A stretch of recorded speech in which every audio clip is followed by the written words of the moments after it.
सेवेची 100% पर्यावरणपूरक होण्याकडे वाटचाल सुरू झालेली आहे। कारण येत्या काही दिवसामध्ये 150 नवीन पर्यावरण या ठिकाणी CNGच्या बस दाखल होणार आहेत। मी सध्या वाशी तुर्बा डेपोमध्ये आहे। तुम्ही पाहता की संपूर्णपणे आपण जर बस पाहिल्या तर इलेक्ट्रिक आणि पर्यावरण अशा पद्धतीने साधारण 600 बस आहेत त्या परिवहनच्या आता तयार होणार आहेत। त्यामुळे आता डिझेलवरती ज्या बस चालणार होत्या त्या संपूर्णपणे बस येत्या काही दिवसामध्ये बंद होणार। आणि या संपूर्ण परिस्थितीचा आढावा आहे ते नवनियुक्त सभापती आहेत त्यांनी घेतलेला। आपण त्यांच्याशी बोलूया। सर, काय म्हणाल, तुम्ही तर भेट दिलेली आहे परिवहन सेवेला, किती नवीन बस येणार आहेत, कशा पद्धतीने कामकाज सुरू आहे? महाराष्ट्राचे मुख्यमंत्री आदरणीय देवेंद्र फडणवीसजी, महाराष्ट्र प्रदेशाध्यक्ष रवींद्र चव्हाण साहेब, तसेच आमचे लोकनेते व वनमंत्री गणेशजी नाईक साहेब, खासदार संजीवजी नाईक साहेब, प्रथम आमदार संदीपजी नाईक साहेब आणि आमचे गटनेते सागरजी नाईक साहेब आणि आमचे हे 12 सदस्य, आम्ही साहेबांच्या मार्गदर्शनाखाली निश्चित इथे काम करत असताना परिवहन समितीच्या वतीने आज ज्या आमच्या बैठका झाल्या, या बैठकीमध्ये आमचं क्लिअर एकच विजन आहे, पर्यावरणपूरक अशी आम्ही बस सेवा करणार आहे। आजही आमच्याकडं ऑलरेडी इलेक्ट्रिक बस आहेत, पण ज्या काही डिझेल बसेस आहेत त्या देखील आम्ही टप्प्याटप्प्यात म्हणजे खूप लवकरच ते कमी करून 100% पर्यावरणपूरक ही सेवा नवी मुंबईला मिळेल। सर, येत्या काही दिवसामध्ये 150 नवीन CNG बस येणार आहे? नक्कीच 150 CNG बस नवीन येत आहेत। त्यानंतर 200 बसेस परत येतात, म्हणजे 350 ते 400 बसेस ह्या पर्यावरणपूरक म्हणजे या डिझेल नसणार आहेत। आम्हाला डिझेलच्या बसेस ठेवायच्याच नाही, मग ज्याने पर्यावरणाला हानी होईल आणि ते परवडणारही नाही। तर त्यामुळे लवकरात लवकर 100% हे डिझेल बसेस बंद होतील।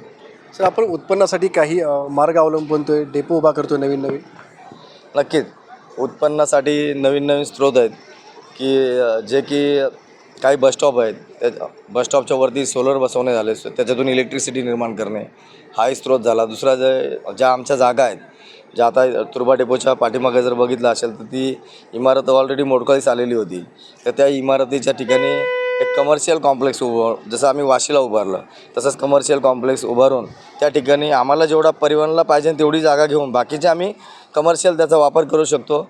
ती संबंधित संस्था असतील किंवा बाकी सर्वांना आम्ही ती रेंटवर देऊन त्याचं उत्पन्न जे आहे ते परिवहनला होईल।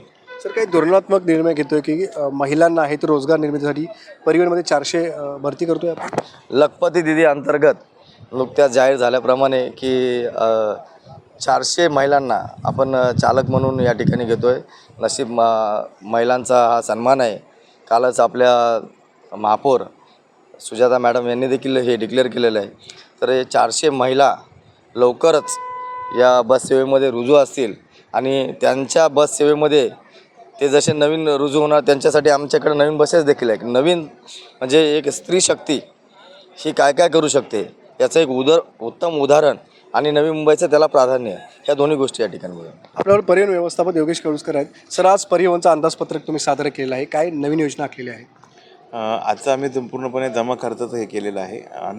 जास्तीत जास्त परिवहन सेवा सक्षम करण्यासाठी जे नॉन फेअर बॉक्स रेव्हेन्यू जे आहेत ते जनरेट करण्यासाठी आम्ही जास्तीत जास्त प्रयत्नशील राहू असं माझं हे आहे। कारण की एकमेव परिवहन आहे की ज्याच्यात पोटेन्शियल आहे की ना नफा ना तोटा किंवा किमान फायद्यामध्ये येण्याचं मला असं वाटतं। त्यामुळे लवकरात लवकर सर्व समिती सदस्य आणि सर्वांच्या मदतीने आपण हे अचिव्हमेंट लवकरात लवकर करू। सर, आपण नवीन एअरपोर्ट झालेलं आहे तिकडे आणि अटल सेतू असे काही मार्ग वाढवलेले आहेत?